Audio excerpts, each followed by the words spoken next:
Salut à toutes et à tous et bienvenue pour une nouvelle émission du Bisport. Nous sommes sur YouTube si vous nous regardez en vidéo, sur Spotify et Deezer si vous êtes plutôt audio. On est très heureux d'être avec vous aujourd'hui pour parler de plusieurs sujets et pour m'accompagner la fidèle équipe de cette saison, Yanis et Steven. Comment vous allez les gars ? Ça va, tranquille la forme, et toi ? Ça va. Steven, comment ça tu va, vas ? hier c'était une bonne soirée. T'as passé une bonne soirée hier ? Ouais, non, ça va, tranquillement. Ouais. Ça T'es va. pas fan du Ballon d'Or, donc non. t'as pas regardé le Ballon d'Or, j'imagine. Juste la fin, quand il a fait son Et discours. pourquoi t'as regardé Hein ? Pourquoi t'as regardé si t'es pas fan du Ballon C'est d'Or ? pas direct. Ah ouais. En fait, il aime bien, mais il veut pas. Non, c'est parce qu'on m'a dit de mettre, donc j'ai mis pour voir qui était le Ballon d'Or. Mais de toute façon, on l'aurait su de toute manière, j'aurais su. Oui, tu l'aurais su Je sans le l'aurais su de regarder. toute façon, hein. Exactement. Voilà, du coup, vous avez compris de quoi on va parler principalement aujourd'hui. C'est le Ballon d'Or qui a été décerné à Ousmane Dembélé hier soir. Donc, on va discuter un peu de sa saison. On va parler du classement aussi. On a pas mal de commentaires à faire par rapport à ce classement. Et puis aussi... au niveau de l'intérêt de ce trophée individuel, notamment Steven a partagé des avis très intéressants que j'avais envie que tu partages avec ceux qui nous suivent. Et ça va nous permettre aussi de débattre et avoir l'avis de Yanis aussi sur le point de vue de Steven là-dessus. Et puis ensuite, en deuxième partie d'émission, on débriefera quand même le classique, parce que oui, il y avait un match en même temps, le OM Paris Saint-Germain et la victoire de l'OM, une première pour Marseille depuis 14 ans en Ligue 1, parce que Marseille avait battu Paris en 2023, je ne sais pas si vous vous rappelez, en Coupe de France.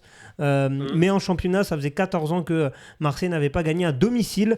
Donc on va débriefer cette victoire symbolique, anecdotique. Voilà, ça va être un peu le débat. Et puis on reviendra sur les résultats de cette 5e journée de Ligue 1. N'empêche, classement serré en tête du classement avec cette victoire de Marseille. N'hésitez pas à nous suivre sur l'ensemble de nos réseaux sociaux, le Bisport sur TikTok et Instagram, et sur le reste, donc sur YouTube, sur Facebook et sur les plateformes d'écoute, c'est LBS FM. Voilà pour l'instant promo. Allez, on va démarrer tout de suite cette émission sans tarder avec le Ballon d'Or et le sacre d'Ousmane Dembélé. Pas de surprise, c'était plutôt attendu. Est-ce qu'il y avait quand même un petit suspense dans votre cœur, ou vous saviez déjà que les dés étaient pipés, Yanis ? Non, il y avait zéro doute, tout le monde savait. Il y a une petite période d'incertitude à un moment donné avec la Coupe du Monde des clubs, légèrement. Il y avait à un moment donné, moi je me souviens, il y avait un petit débat entre Hakimi et Dembélé. Même Hakimi avait lui aussi prôné pour exprimer son mérite d'obtenir ce Ballon d'Or. Mais après, ça s'est vite estompé. Tout le monde était d'accord pour dire que c'était Mbappé. Dembélé. Et même en équipe de France, au début, souvenez-vous, le dernier, il y avait un rassemblement où... Les gens étaient un peu timides de dire clairement les choses. C'était pour la Ligue des Nations. Voilà, les gens étaient un peu timides. Et quand on regarde, au fur et à mesure des rassemblements, tout le monde était unanime. Didier Deschamps, Mbappé, tout le monde a exprimé sa volonté de voir Monsieur Ousmane Dembélé Ballon d'Or. Ouais, pour moi, il a fait l'unanimité. Pour moi, il n'y avait pas débat. Si on revient dans le temps, effectivement, il pouvait y avoir débat à un moment donné, seulement quand il y avait la Ligue des Nations. On parlait encore de Mbappé, quand il disait qu'il était encore dans la course, il gagnait justement la fameuse Coupe du Monde des clubs. Il y avait ça à ce moment-là. Non, il y a un moment donné, quand même, à la Coupe du Monde des clubs, quand Hakimi il fait une grosse perf, et Dembélé, il me semble je crois que c'est contre le Bayern. Non, mais il y a un moment donné où Hakimi, il prend un peu du terrain. Alors, mais après Dembélé, juste après, il fait un gros match, et c'est là où tout le monde dit ok. Enfin, il y a ça, mais si on parle de concurrence hors PSG, on a parlé d'Mbappé, mais après la Coupe du Monde du club, ça s'est éteint. Et Yamal, rappelle-toi, on en parlerait avec l'histoire de la Ligue des Nations. Mais finalement, le Portugal l'a remporté. Et après, et dès qu'on a vu que effectivement, Chelsea a gagné la Coupe du Monde des clubs, et quand on faisait le résultat de tout ça, et celui qui cochait le plus les cases des critères, c'était Dembélé. Donc là, il n'y avait pas photo. Hein. Ouais. Effectivement, Dembélé donc sacré pour sa première nomination. C'est vrai que c'est rare pour un joueur dès sa première nomination être sacré Ballon d'Or. Donc c'est une sacrée performance. Un mot sur sa saison, la saison d'Ousmane Dembélé. C'est vrai que la saison 2024-2025, à l'image du Paris Saint-Germain, Dembélé a passé un autre step. Ouais, clairement, Ousmane Dembélé, il a passé un autre step. En vrai, c'est surtout dans l'état d'esprit. Il n'aura jamais réellement cherché à faire des performances individuelles. Il a toujours une vision collective. Et ça, c'est important de le souligner, je trouve, surtout dans le football de maintenant, où on pense beaucoup aux statistiques. Lui, on l'a jamais réellement vu penser à ça. malgré qu'il soit positionné en numéro 9. C'est aussi ça le tournant de la saison. Quand Luis Enrique passe numéro 9, il a fait une saison complète. En Ligue 1, il a fini meilleur buteur de Ligue 1. En Champions League, il a été décisif dans quasiment la totalité des grosses rencontres, à partir des huitièmes de finale. Ouais, Liverpool, il marque. Même en barrage contre Brest, il marque. Contre Aston Villa, il est décisif. Contre Arsenal, il marque à l'aller. Et il est homme du match lors de la finale. Ah, la finale, c'est lui l'homme du match, t'es sûr? Je crois que c'est lui l'homme du match. Hein. Sur la finale, c'est Doué. Je pense pas que ce soit Dembélé. C'est pas Dembélé, mais en tout cas, il met 2 passes décisives. Il met 2 passes décisives, il a impliqué dans énormément de buts. Non, la saison qui. En tout cas, c'est le meilleur joueur de la Ligue des Champions. Ça, c'est ça, il a eu le trophée du meilleur joueur de la Ligue des Champions. Exceptionnel. Juste une dernière chose, je trouve que c'est bien qu'il ait le ballon d'or, entre guillemets, parce que maintenant, on est beaucoup dans la rapidité du potentiel des joueurs. Dans le sens où on attend le prime à 21, 22, 23 ans. Et là, lui, il est arrivé à 27, 28 ans, sachant qu'il a eu beaucoup d'échecs. Je trouve que c'est bien un exemple comme ça, tu vois, d'arriver dans la force de l'âge et obtenir ce ballon d'or. Alors que maintenant, on est beaucoup il a 20, 21 ans, on attend beaucoup. Je trouve que c'est top, ça, pour Ousmane Dembélé. Et même pour aussi donner l'espoir à d'autres joueurs, tu vois. Il a vraiment cravaché, que ce soit avec les blessures, les saisons moyennes. Même sa première saison au Paris Saint-Germain, elle reste correcte, mais il a reçu énormément de critiques. Il galérait sur la finition. C'est un bel exemple. Ouais, c'est ça, c'était la finition où il y avait beaucoup de et surtout, si on se rappelle ce qui se passe avec le départ de Mbappé, c'est qu'en fait, on lui confie les clés de l'attaque. Et je sais pas si vous vous rappelez, au début, il y avait beaucoup de critiques. Comment Dembélé sera forcément le leader de cette attaque? C'est impossible. Il n'a pas le talent. Il pourra pas planter une trentaine ou voire une quarantaine de buts comme Mbappé. Il y avait toutes ces critiques-là. Et peu de gens y croyaient. Peu de gens y croyaient et au final il a travaillé. On sait qu'il avait pris aussi un coach personnel pour justement faire des exercices à côté, donc il a beaucoup travaillé sur cette année et je pense que toute l'équipe en tout cas du PSG a bien travaillé, mais lui ça a été un des leaders de l'équipe. Peut-être je vais tout mélanger, mais je trouve qu'il y a un Ousmane Dembélé avant qu'il soit marié et après qu'il soit marié. Non, vraiment. Non, mais je pense que le cadre familial, il est important pour certains. Steven, tu peux dire ce que tu veux, mais ça joue. Non, mais je sais pas, il s'est marié quand, moi, je sais même pas. Il s'est marié en 2023. Je sais pas, mais c'était pas il y a 7 ans, quoi. C'était 2 ans, il était au Barça. Sa dernière saison au Barça, il s'est marié. Non, vraiment, je t'assure que ça peut jouer. Le cadre familial, quand t'es posé dans ta vie, forcément. Ça peut jouer. Après, je mélange tout. Non, je suis d'accord avec toi. Non, après, j'irais pas sur ce terrain en disant ça peut peut-être contribuer, on peut y mettre l'hypothèse. Tu sens c'est devenu un homme, même comment il s'exprime en interview, etc. Même dans le mindset, même c'est un leader d'équipe. Et avant, je te dis ça, tu retournes il y a 3 ans, tu me dis Ousmane Dembélé un leader. Non, c'est un mec qui fait sa partition individuelle, c'est pas un mec qui parle. Là, tu sens même il est charismatique, tu vois, dans un groupe. Mais je pense qu'aussi il est allé là, il y a eu un bon coach, donc Luis Enrique. Et comme je te dis aussi, il a travaillé à côté. Et ça, c'est vrai qu'on n'a pas beaucoup dit. Il a pris des coachs à côté pour travailler sa finition, pour travailler plein de choses, tu vois. Oui, mais c'est pas forcément ça peut être lié, ça aussi. Il y a aussi tout ce qu'a mis aussi en place le staff. Il est devenu plus professionnel, je trouve, à ce moment-là. Et ça s'est cordé. Et effectivement, ce qu'a dit Yanis, qui est très intéressant au-delà de sa vie privée, c'est son rôle en tant que leader, parce que c'est l'un des plus anciens de l'équipe. Le Paris Saint-Germain, c'est une équipe très jeune. Donc Ousmane Dembélé a 28 ans, ce qui n'est pas vieux en tant que tel, mais dans l'effectif du Paris Saint-Germain, tu peux rapidement, et c'est devenu rapidement un cadre de l'équipe, et il a pris les choses en main. Moi, je me souviens de réactions, par exemple contre Aston Villa, quand Paris commençait à se faire remonter, sa réaction quand il a été élu homme du match et qu'il ne voulait pas le trophée, parce que ça le saoulait d'avoir vu Paris se faire remonter, se faire peur comme ça. Tout ce genre d'attitude de leader qu'on ne connaissait pas d'Ousmane Dembélé. Ousmane Dembélé, comme dit Yannis, c'était quelqu'un qui faisait sa partition et c'était quelqu'un d'assez chill, quoi. C'est quelqu'un, on le voyait, il n'était pas réputé pour sa rigueur et son professionnalisme, notamment en Barça avec ses histoires de retard, son hygiène de vie qui était beaucoup critiquée. Et là, vraiment, il y a eu un revirement chez lui à ce niveau-là, et effectivement aussi sur le terrain où il a montré qu'il pouvait être le leader d'une attaque, d'une équipe compétitive qui peut aller chercher des titres. Et je pense que psychologiquement, il a passé aussi un step avec cette saison-là, sous la confiance, bien évidemment, de Luis Enrique, mais ça n'a pas toujours été simple. On se souvient, il a été mis de côté contre Arsenal l'année dernière en phase de ligue. On s'est dit, oh là là, ça va être compliqué. Et finalement, il a su se reprendre et faire une Une saison historique. Et ce qui était intéressant dans cette équipe du PSG, pour lui aussi, alors ça peut être, c'est qu'effectivement c'est un des leaders, ça je dis un des leaders, parce qu'en même temps cette équipe-là, il y a tellement aussi d'autres leaders. Par exemple, il y a un vrai leader technique, Vitinha, João Neves, donc ce qui fait que dans cette équipe, même si quelqu'un est moins bien, on voit qu'il y a toujours quand même d'autres joueurs pour prendre le lead, et ça en fait ça aide aussi, surtout quand t'as un Dembélé que tu peux pas porter entièrement l'équipe, quand à un moment donné t'as un Barcola qui peut te sortir un match, un Doué, un Vitinha, un Hakimi, un Mendes, ça c'est bien aussi. On l'a vu, il y a une période il était blessé quelques semaines, il me semble, Ousmane Dembélé, ça n'a pas empêché le PSG de performer. Ouais, mais même quand t'es sur le terrain, des fois tu peux être moins bien. Tu vois, par exemple, on a beaucoup dit, tout à l'heure t'en parlais en off, à la finale il marque pas, c'est pas grave en soi, mais en soi que derrière d'autres ont pris, et lui il a pu aider l'équipe autrement. Et c'est ça en fait qui est bien. Tu vois. Après la finale, il était. Non, moi j'ai trouvé que son match était fou. Mais oui, je vois ce que tu veux dire. Il y a toujours des gens pour prendre le relais. Il y a toujours des gens et lui il aide aussi là-dessus. C'est ça ce qui est bien, c'est qu'il va aussi aider les mecs à prendre le lead et tout. Et ça, franchement, c'est grave bien, tu vois. Ouais, effectivement, Ousmane Dembélé, donc la meilleure saison de sa carrière et de loin. Et alors, est-ce que vous le voyez continuer dans cette lancée, ou vous pensez qu'il a atteint son plafond de verre?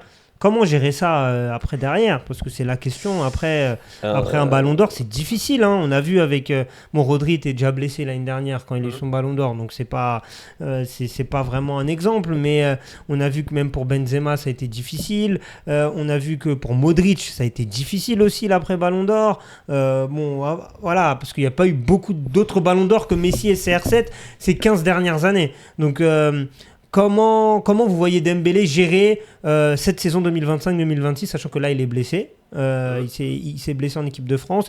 Il reviendra dans un mois, je crois. Un mois. Bon mois. Donc, voilà. Comment vous le voyez avec ce nouveau statut? Je pense que là, il a une idée en tête. C'est déjà avec le Paris Saint-Germain, il a montré que c'était un leader, etc. Mais je pense que maintenant, il faut le montrer en équipe de France. Notamment, là, il y a une Coupe du Monde qui arrive. Je pense qu'il aura à cœur de faire une compétition référence. Il était quand même pas mal titulaire la dernière Coupe du Monde, mais il manque encore cette compétition référence où vraiment il porte l'équipe de France. Donc je pense que ça va être un levier de motivation pour lui pour essayer de continuer, parce que c'est dur quand tu es au sommet de repartir encore à essayer de pousser. Mais je pense que ça, l'équipe de France, ça peut être une très très grande motivation pour lui, pour en tout cas se motiver à performer. Ouais. Steven, comment tu vois la suite là pour Dembélé, l'après Ballon d'Or? Déjà, moi je trouvais que déjà la fin de saison, ça allait, etc. Mais là, déjà sur le début de saison, je trouve que c'était un peu compliqué pour lui. Après, je pense que l'année dernière, la saison du PSG, je pense que le PSG a surperformé. Et c'était exceptionnel. Je ne sais pas si le PSG déjà refera une saison comme ça. Et en même temps, si les joueurs arriveront à rester à ce niveau-là sur toute l'année. Et ça, déjà, je sais pas. Et je parle de Dembélé, mais aussi de d'autres joueurs.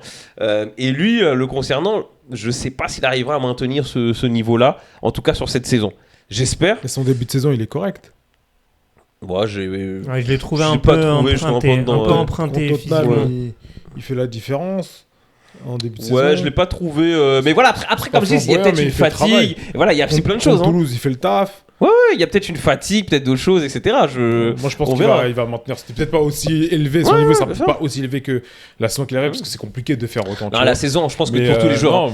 Je pense qu'il va continuer à performer, comme je t'ai dit. En plus, là, je pense qu'il a une idée en tête, c'est la Coupe du Monde. Vraiment performer à la Coupe du Monde. Il en a parlé dans son discours. Ouais, ça, il peut. Je pense que ça doit vraiment lui tenir à cœur pour un peu compléter cette carrière. Dans tout son ensemble. Ouais, je sais pas. Faudra voir effectivement quand il reviendra de blessure. Faudra voir comment il va revenir. Voilà. Moi, j'espère effectivement qu'il arrivera à performer, à faire la même chose. Et c'est dur. Parce que c'est ça c'est dur. C'est ça la question. C'est est-ce qu'il va être dans un niveau. Est-ce que c'est son niveau médian là, ce qu'on a vu, ou est-ce que c'est une saison incroyable et il va un peu baisser en standard et voilà. Est-ce que l'année prochaine vous le voyez encore candidater pour un Ballon d'Or, ou en tout cas être dans les 5, dans les 10, ou est-ce que c'est un one shot? Voilà, c'était ça. Tout va dépendre. Je pense que tout va dépendre déjà de ce que fera le PSG. Tout va dépendre lui aussi quand il va. Tout dépend s'il arrivera aussi un petit peu à se renouveler. Tout dépend comment il va travailler. Ça va être dans plusieurs choses, quoi. Je pense qu'on verra d'ici la fin d'année, quoi, quand il reviendra sur ces matchs. Et il reviendra. Mais c'est pas impossible. Mais par contre, c'est pas impossible. Ouais. On va parler du classement, les gars. parce qu'on a parlé du vainqueur, on va parler du classement. Dembélé donc premier. Alors on n'a pas les points encore, on les aura samedi. Le journal France Football qui donnera les points samedi. Donc on saura les écarts. Hein. Est-ce qu'il y a vraiment eu un gros écart avec Yamal ou est-ce que ça a été serré? Mais bon, apparemment, ce que tu me dis, il n'y a pas eu photo. Enfin, c'est le directeur de France Football qui a dit qu'en fait, c'est que Dembélé, il a fait l'unanimité partout. En fait, c'est ce qu'il a dit. Ouais. Après... Donc c'est une victoire qui semble être large pour l'international français. Deuxième, Lamine Yamal. Troisième, Vitinha, donc qui complète le podium du côté Paris Saint-Germain. On a Mohamed Salah en 4e position, Rafinha en 5e position, Achraf Hakimi en 6e position, Mbappé 7e, Cole Palmer 8e, Donnarumma 9e, et Nuno Mendes 10e. Je donne le classement des autres Parisiens parce que je ne vais pas faire tout le classement. Kvaratskhelia est 12e, Désiré Doué 14e, on a João Neves 19e, Fabian Ruiz 24e, et je crois que c'est tout. Ouais. Voilà, pour les Parisiens. Vous en pensez quoi du classement? Est-ce qu'il y a des dingueries au niveau des places? Je sais qu'il y a Nice...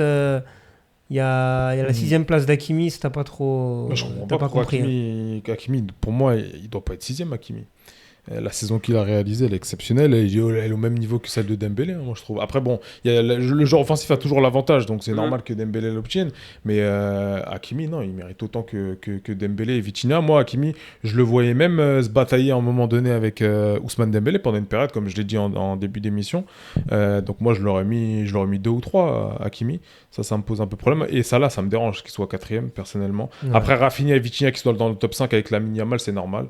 Cole Palmer, j'ai vu, ça faisait un peu débat. Mais je pense par rapport à la Coupe du Monde des clubs ouais. Qui fait qu'il a step assez rapidement.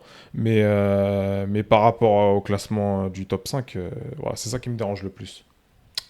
Steven, est-ce qu'il y a des choses qui t'ont pas trop plu dans le classement ou... Pas plus que ça, honnêtement. Ouais. Pas plus que ça, honnêtement. Ouais, moi, le classement, je l'ai regardé. Bon, ouais, moi, ça me... Je pense que, honnêtement, vu que c'est des votes subjectifs, il pourrait y avoir 10 000 classements différents, quoi. Mais il y a quand même une logique sur la saison. Le seul, je me dis, c'est Dembélé, effectivement. Après, personnellement... Vitinha soit 2e, 3e, 5e, Achraf 6e, 7e. Bon, moi après ça. Oui, mais c'est pour la symbolique, quoi. C'est pour le classement. De toute façon, il a perdu. Donc, Non, mais c'est pas une question de perdre ou pas, c'est une question de logique de classement. Non, mais il y a quand même le classement, c'est important, Steven. Tu peux pas juste dire il y a le premier, puis les autres qui soient 2e ou 13e, ça change rien. Moi, je t'avoue, je retiens que le premier. Ouais, mais c'est quand même significatif. Sinon, on fait pas de classement. Sinon, on dit juste un vainqueur. Non, mais c'est pour ça que les autres, on s'en fout. Non, mais ils sont obligés de faire un classement pour le suspense, pour le côté un petit peu. Non, t'es pas obligé. Tu peux juste donner un vainqueur. T'es pas obligé de faire un classement. Par contre, s'il te donnait un top 3 et que tu votais que pour 3 personnes, oui. Mais là, il te donne un top 30. Tennis de 30, forcément, le classement, il est important. Ça n'a pas la même résonance d'être 30e au Ballon d'Or que d'être 5e au Ballon d'Or. En plus, tout à l'heure, t'as dit que Michael Olise, il était 30e. Ça te surprenait que Lamine Yamal soit 2e et Michael Olise soit 30e. Je te disais que, par exemple, ça dépend sur quoi on vote. Mais que je disais, toi, Michael Olise, au niveau des stats, je pense que c'est meilleur que... Donc Olise, tu l'aurais mis un meilleur classement que 30e. Ouais, après, bon, comme tu dis, il a peut-être pas marqué. Enfin, le problème, c'est qu'après, on vote par rapport à des critères. Donc, effectivement, si tu as le fameux critère le côté, comme il disait, exceptionnel ou pas exceptionnel, comment il dit ça, impressionnant, voilà. Effectivement, l'alcoolisé, il n'est pas impressionnant par rapport à un Yamal. En tout cas, il semble, d'après les Et même Désiré Doué, en vrai, il doit pas être 14e. Et pourquoi tu le vois combien, quand même, attends, il a eu un rôle ultra important dans la campagne de Champions League. Mais il a fait c'est la deuxième partie de saison. Ouais, mais il arrive en décembre, les gars, Désiré Doué. Mais non, c'est ça. Il arrive en décembre. Ah non, il commence fort en décembre. Oui, en décembre. Okay. Oui, c'est ça. Bah, c'est énorme. Oui, d'accord, mais après, derrière, moi, ça me choque pas qu'il soit 14e dans le sens où t'as quand même, au niveau des Parisiens, devant lui, t'as Nuno Mendes. Nuno Mendes, hyper important aussi. Très important, Nuno Mendes. T'as Donnarumma, qui a quand même eu des spots très importants. Et après, tu as Hakimi, Vitinha et Dembélé. C'est vrai, mais quand même, quand tu mets un doublé en finale de Champions League... C'est pour ça qu'il a sa 14e place. Parce que je pense que s'il n'avait pas mis son doublé en finale de Ligue des Champions, il ne serait même pas dans les 30, je pense. Moi, je trouve qu'il est sous-coté, son classement à Désiré Doué. Vu l'importance qu'il a eu sur la phase finale, qui est la phase la plus importante, je trouve que c'est un peu lèche, 14e. Bah, tu l'aurais mis combien, toi, dans le top 5 ? Non, pas top 5, mais top 10. Après, moi, il y a un classement qui me surprend, c'est Salah 4e. Ah, Salah 4e. Je comprends pas. En fait, je comprends pas, mais je comprends. Parce qu'en fait, c'est la puissance de la première ligue. Et là, on se rend pas compte à quel point ce championnat est puissant. Parce qu'il a fait une première ligue incroyable. Parce qu'il a fait que ça. En Europe, il a rien fait. Enfin, c'est fait d'armes. C'est d'avoir été meilleur joueur de première ligue. Il fait une grosse saison en termes de stats, en tout cas. Voilà, c'est ça. Hein. Pour moi, et je sais pas si vous vous souvenez, mais avant le match de Paris, on parlait de Salah. Oui, oui. Oui, mais c'était par rapport à ce qu'il faisait en première ligue. Ouais, voilà, mais en Ligue des Champions, il a pas d'image forte. Après, moi je dis c'est toujours compliqué de sortir quelqu'un et tout, c'est compliqué honnêtement. Après, comme je dis honnêtement, pour moi, franchement, un mec termine 5e ou 4e, moi dans 10 ans j'aurais oublié que Doué il a fini. Non, mais peu importe. Enfin voilà, le gars il va. Voilà, moi j'aurais oublié, il a fini, je sais plus quoi, 13e, la question, non, mais la 14e, voilà. Non, Steven, la question n'est pas de savoir que toi tu t'en souviens pas dans 10 ans. Mais lui, mais tout le monde la question c'est ton classement, c'est ça ton classement. Ça change quoi? Mais on veut savoir, c'est quoi non mais pour lui ça change quoi concrètement? Non, si ça change. Mais ça change non, tu peux pas dire que être top 5 Ballon d'Or, c'est être 14e au Ballon d'Or, ça n'a rien à voir. Je suis d'accord, mais tu l'as pas gagné de toute façon. Mais non, mais ne sois pas dans un prisme de gagner, pas gagner. Vous êtes sérieux là? Bah non. Mais il y a le vainqueur, ok, mais après derrière t'as une liste de 30 et ça peut être un accomplissement déjà pour Doué, il l'a dit en plus. Bien sûr, d'être dans les 30, déjà c'est un accomplissement pour lui. Là il est top 15 mondial cette année, c'est un accomplissement pour lui. Tu peux pas réduire ce Ballon d'Or à juste t'as gagné, ah c'est cool, bon t'as pas gagné, bon que tu sois 3e ou 20e, ça change rien. Non, tu peux pas dire ça. Bah, non, mais c'est pas vrai. Parce non, que je t'écoute, hein. dans le prisme d'un joueur ou même dans sa carrière, tu vois, c'est quelque chose qui peut mettre en avant. Regarde, Dimitri Payet, il a mangé sur sa 16e place au Ballon d'Or pendant des années. Et on lui disait, ouais, t'es 16e au Ballon d'Or. Tu m'as rappelé un truc, je savais même pas qu'il avait fait 16e. Tu devrais pas savoir. Toi, t'es dans ta bulle. T'es dans ta bulle. Mais en tout cas, c'était un argument qu'on a mis en avant. Qu'on a mis en avant, notamment dans ses transferts, dans ces trucs où il a été, moi, j'ai été 16e au Ballon d'Or. Donc, c'est quand même important, le classement que tu as. Ce que je vais te dire, regarde, je vais te faire un truc. Effectivement, si tu te places sur un prisme sportif et ça, du footballeur et tout, et que dans le milieu, oui, c'est important parce que tu fais ça. Bon, maintenant, si je me place au niveau d'un grand public, et c'est le grand public qui consomme, c'est comme quand on parle aujourd'hui, les ballons d'or, on a que les attaquants qui regardent, parce que le grand public, c'est ce qu'il veut voir, des buts. Donc forcément, eux, les buts, ils s'en foutent quand je te dis qu'un défenseur ou etc. Moi, je passe grand public. Honnêtement, moi, qu'un mec qui finit 5e, 16e.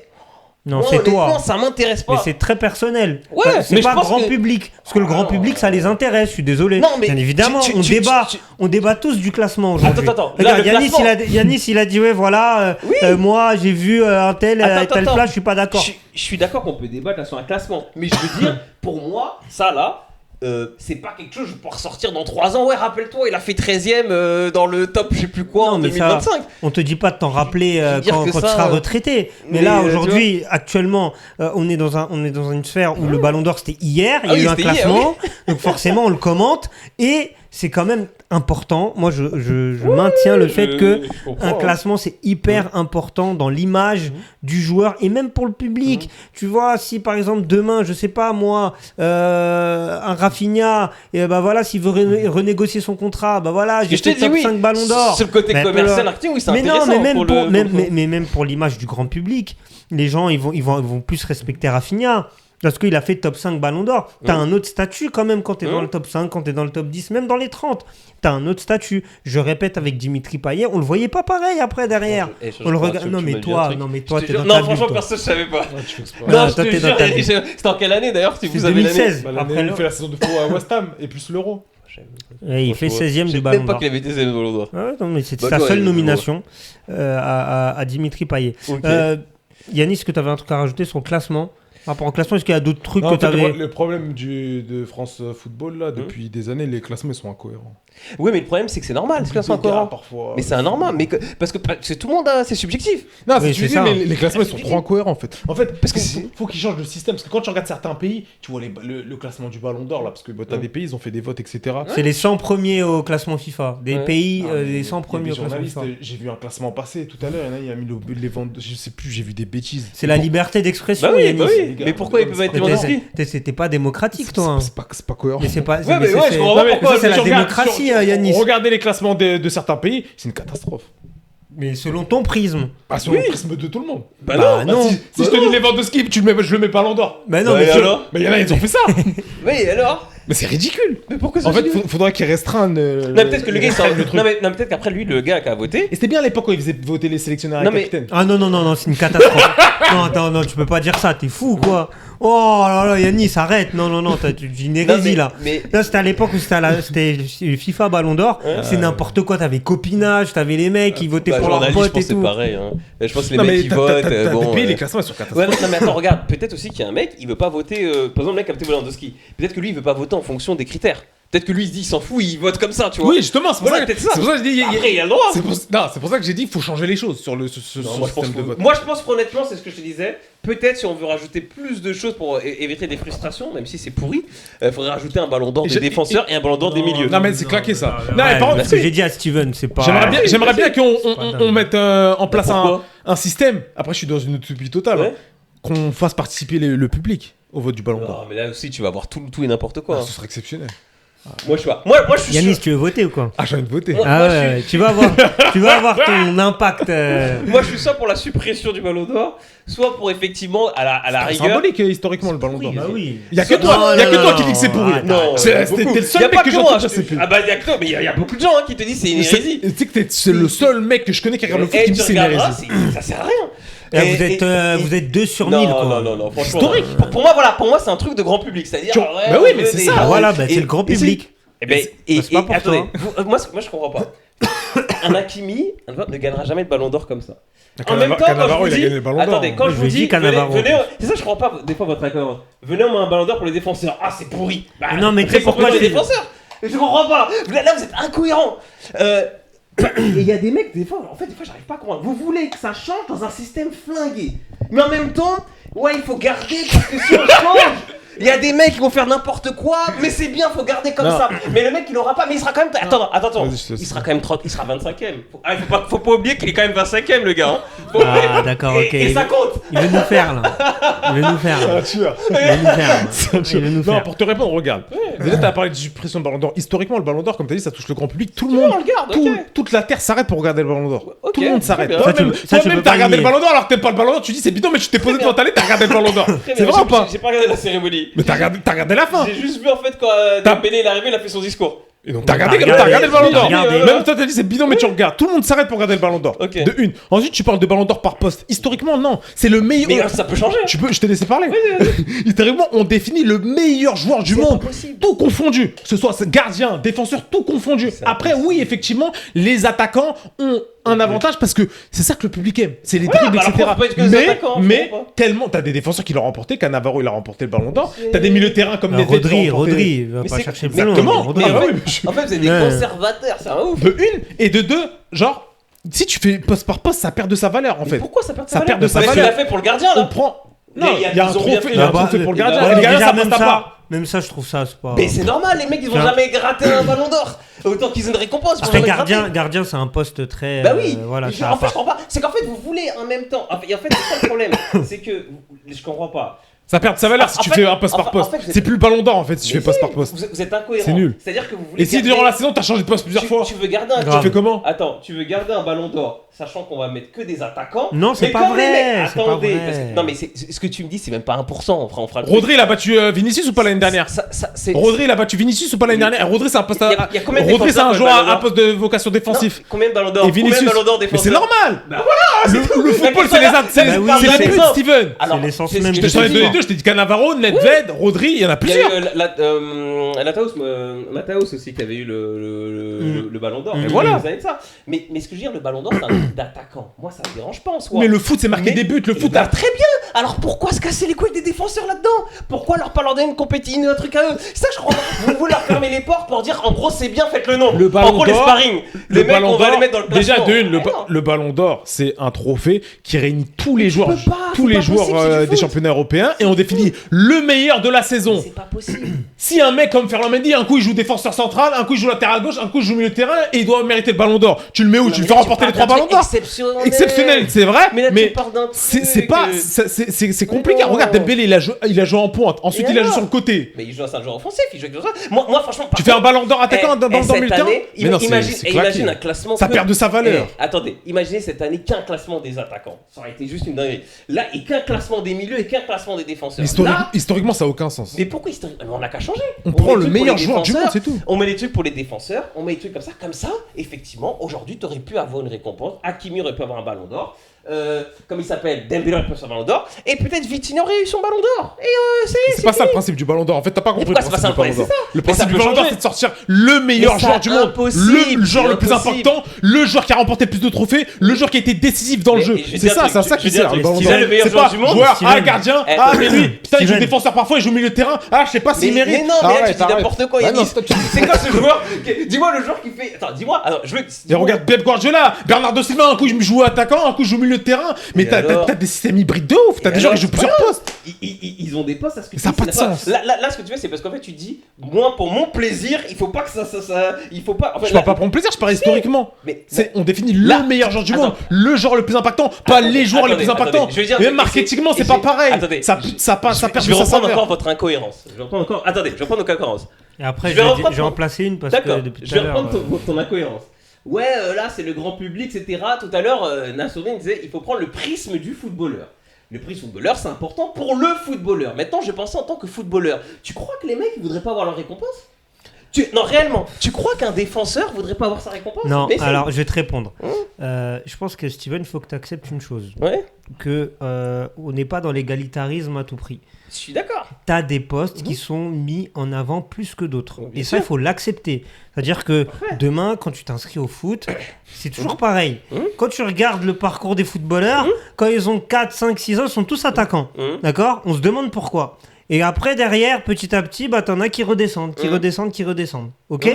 Donc, comme l'a dit Yanis tout à l'heure, l'essence du foot, c'est marquer des buts. Donc forcément, parce que quand tu marques un but, tu es décisif immédiatement dans l'immédiateté.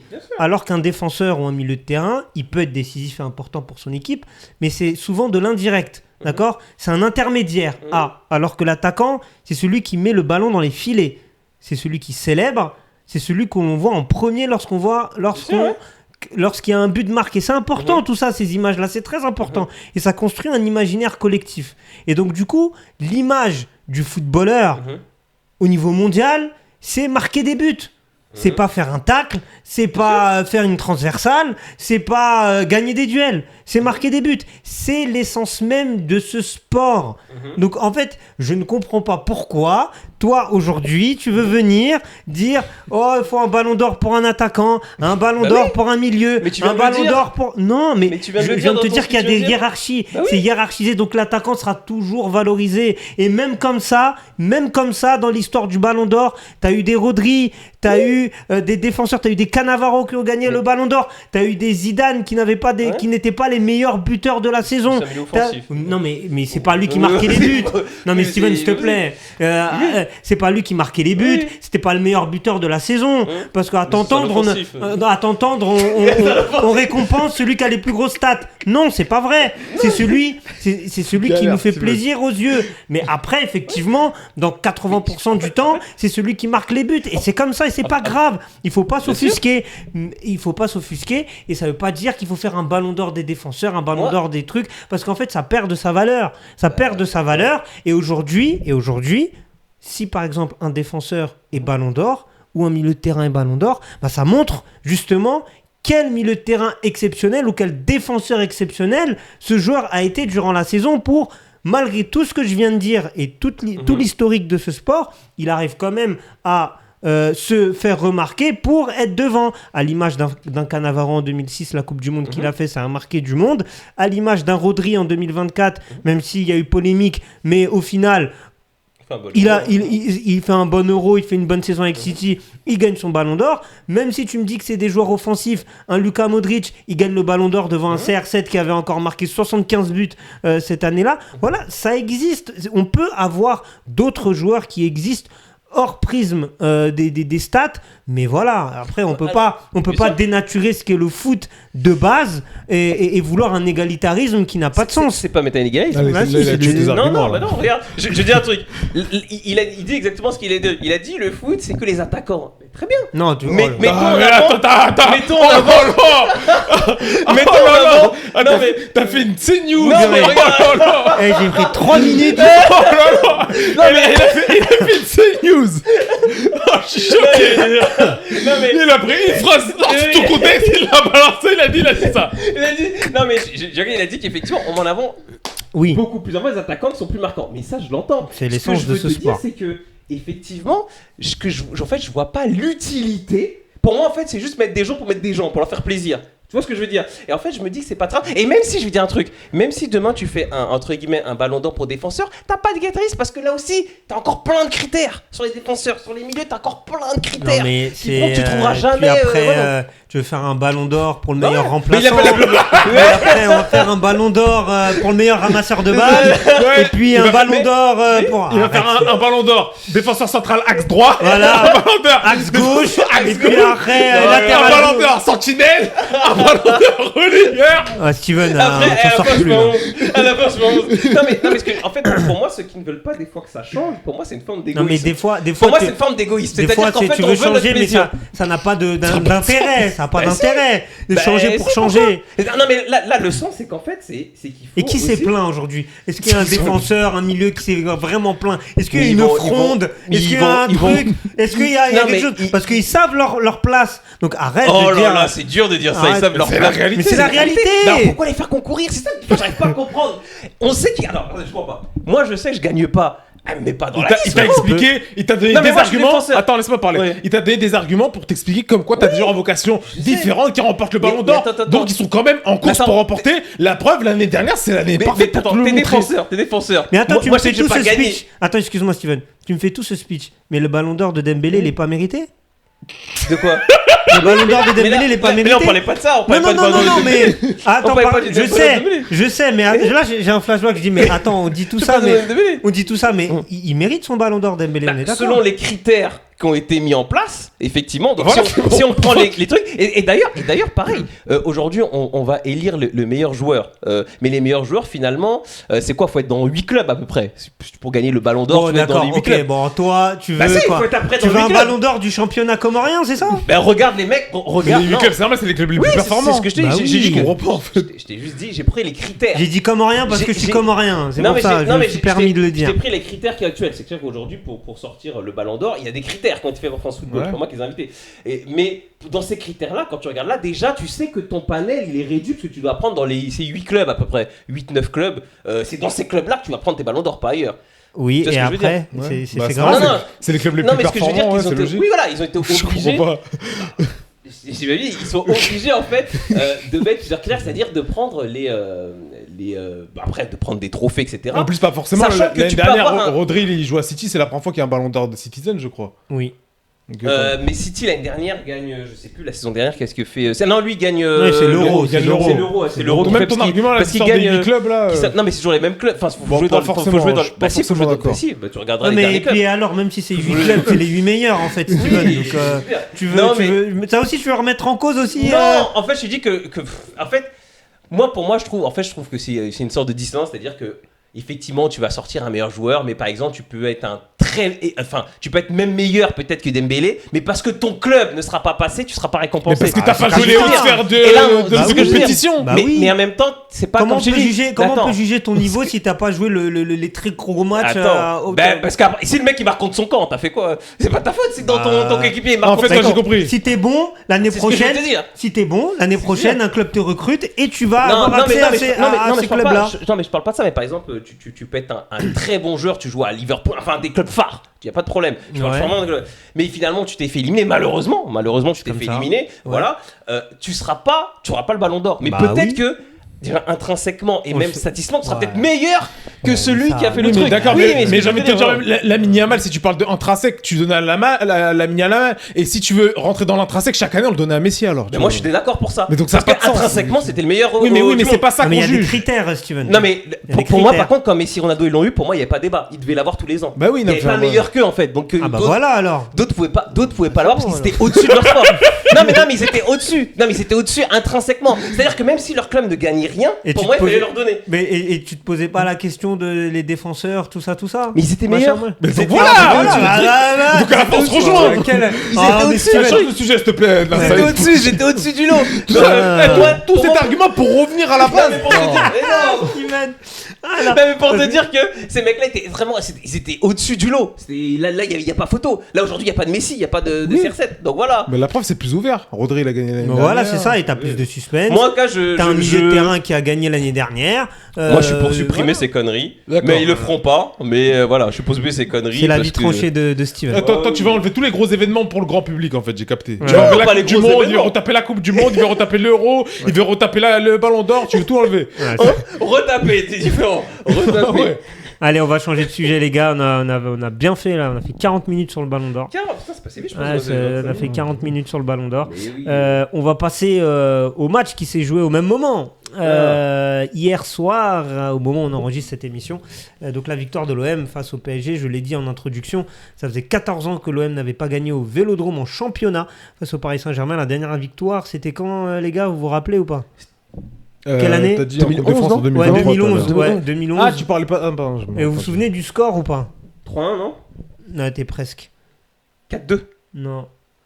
Je sais plus. 3-0 pour l'OM. 3-0 pour l'OM. C'était la première année. C'était la première année de QSI. 3-0. Ouais, c'était la défense centrale, c'était Milan Bisevac, Mamadou Sakho. Ah ouais. Bisevac, ah oui, je me souviens. Ouais, c'est ça. Et puis t'avais Gamero, je crois, en pointe. Gamero. T'avais à l'époque, Néné, Jérémy Ménez, Javier Pastore, Blaise Matuidi. Il y avait Gamero. Je crois qu'il y avait Marco Seara, je crois, arrière droit. Putain, c'est quoi cette équipe? Et ils font partie de l'histoire de C'est pas Jallet, latéral droit? Ah si, c'était Jallet, pardon. C'était Jallet, latéral droit. Ah, Gamero, Jallet. Ouais. Il y avait qui d'autre encore? Oaro, sûrement. T'avais Oaro. Chantôme. Chantôme, je crois qu'il était dans les parts. Ah, Bodmer, non? Bodmer. Ouais. T'avais Bodmer. Néné. Néné, oui. Sûrement, Néné était titulaire. Défense, il n'y avait pas. Non, Sami Traoré, non, c'était bien longtemps avant. Bien longtemps avant, Sakho. Mais c'était qui? C'était Sakho. Il a dit Bisevac, Sakho, la Et charnière. à gauche, c'était qui? C'était pas. Alors, j'ai la compo devant moi. Serra. Ouais, alors, j'ai la compo devant moi. Dans les buts, il y avait Sirigu. Ouais. En arrière gauche, Sylvain Armand. Lugano Sakho en défense centrale. Christophe Jallet, arrière droit. Milieu de terrain à 3, Momo Sissoko, Blaise Matuidi, Javier Pastore. Ah ouais, quand même, le milieu de terrain, il avait de la gueule quand même. Non, mais c'est la première année QSI. Hein. Et l'attaque, Jérémy Ménez, Gamero, Néné. Voilà. Et en face, donc les buteurs, c'était André Ayou et Loïc Rémy et Morgan Amalfitano qui était là. Et c'est Marseille, il y avait qui chez côté OM? Côté OM, il y avait qui? T'avais Mandanda dans les buts, t'avais Aspilicueta, Diawara, Nkoulou, Morel en défense. Ah, c'était balèze quand même. T'avais Alou Diarra, Mbia, Amalfitano, Lucho Gonzalez au milieu de terrain. C'était une belle équipe. Hein. Et Loïc Rémy, Ayou en attaque. Pas mal. Très bien, voilà. Donc t'avais quand même sur le banc à Marseille, t'avais Valbuena, t'avais Jordan Ayou, t'avais Benoît Chéroux sur le banc. Donc t'avais quand même fois ça se valait, hein, les équipes se valaient. Et qui a été l'entraîneur de l'OM? Deschamps encore? Ah, il était encore là, il était pas encore parti. C'était sa dernière année. C'était sa dernière année. T'as dit ah oui, ça a pris le titre. À Marseille? Ouais, t'as le milieu de terrain, Chéroux. Chéroux. Ouais. Chéroux, c'est un Marseillais, il sort avec une meuf qui a joué pour Paris. Non, c'était l'autre frère, là, c'est l'autre frère, c'est Benoît, là. Ah non, tu parles de. Là, tu parles de Bruno. Tu parles de Bruno, là. Le côté gossip. Yannis, c'est très gossip. C'est ça. Très gossip. J'ai fait le lien, t'es Marseillais, il sort avec une Parisienne, non? Elle joue pour Marseille, leur boulot, du coup. Ah ouais? Elle joue pour Marseille, leur boulot. Non, pour PSG. Pour Paris, c'est pour ça que je t'ai dit, il était Marseillais, il sortait. Mais autant pour PSG, moi. leur boulot. Du coup, la victoire 1-0 de l'OM, but alors qui a été donné contre son camp finalement à Marquinhos. Vous en avez pensé quoi du match? Vous l'avez vu en entier? Ouais, moi je l'ai regardé. Ouais, Steven, t'en as pensé quoi? Ouais, franchement. Alors déjà, ça m'a fait sourire que. Enrique tente il a testé sa défense à 3. Ça faisait un moment qu'il voulait la tester. Donc il s'est servi de ce match un peu pour tester des choses. Par contre, effectivement, j'ai pas trouvé le PSG. Enfin, le match était pas beau. Honnêtement, je l'ai pas trouvé très beau à voir. Finalement, l'OM marque sur une erreur de Chevalier, une sortie onanesque, on va dire. Hein, c'est un peu ça. Voilà, il a fait une sortie un peu comme ça, hasardeuse. Donc, on en avait un peu parlé quand j'ai sur le jeu aérien, que attention Chevalier, parce qu'on a parlé de Donnarumma, mais lui sur le jeu aérien c'est fou. Et ben là, erreur. Et au final, à part ça, voilà, il y a eu quelques frappes et autres. Et je sais pas, Paris, on dirait qu'il était pas très concerné. J'ai l'impression que les joueurs étaient très concernés. Pour moi, Par contre, ce qui est intéressant, là je parle vraiment côté Paris, après peut-être qu'on parle de Marseille, pour moi il y a des joueurs qui ont perdu des points, très clairement, qui pour moi peuvent pas être des backups. Ouais, c'est compliqué en fait, c'est trop léger. C'est-à-dire, alors Ramos. Je sais qui va parler. Ramos, forcément, c'est léger. Lui, c'est un bon super sub. Voilà, il fait ses 20 minutes tranquille, tu vois. Il fait ses 20-25 minutes. Non, mais il a déjà été performant étant titulaire, tu vois. Non, ouais, pas tant que ça. Pas tant. Lui, là, vraiment, il a été impactant. C'est vraiment typiquement. Que ce soit contre City l'année dernière, Ligue des Champions. Exactement. Même Super Coupe, là, contre Tottenham. C'est ça. Il est remplaçant, il rentre, tac, il est clutch. Ouais, après, pour sa défense, le dispositif, c'est pas un truc qu'il a l'habitude de faire. Tu joues à 2-2 en attaque. Après, il a changé. C'est plus un gars qui joue seul en pointe, tu vois. Ouais, il a changé vers la 60e minute. En fait, lui, il faut des mecs qui fatiguent d'abord les défenseurs. Lui, il arrive pour achever, tu vois. Mais là, c'est compliqué. Et Zaïre, déjà l'année dernière, c'était compliqué. Mais alors là. Wow, genre je trouvais que c'était compliqué la pente et tout, mais là je trouve que c'est très compliqué pour lui. Et là il faut vraiment qu'il se remette. Ouais, mais la configuration du match, en vrai, quand on voit bien, fou, ça arrangeait bien les Marseillais. Tu marques super vite dans la rencontre. Oui, après ils ont mis Après ils ont beaucoup défendu sur ton deuxième mi-temps. En vrai, de vrai, la Marseille. Ils n'ont pas été mis en danger tant que ça. Donc à Marseille, il y a des frappes, il y a des frappes de loin, la frappe d'Hakimi. Ouais, c'est tout. Pour moi, c'est vraiment Vitinha, il est un peu. Il a mis deux frappes.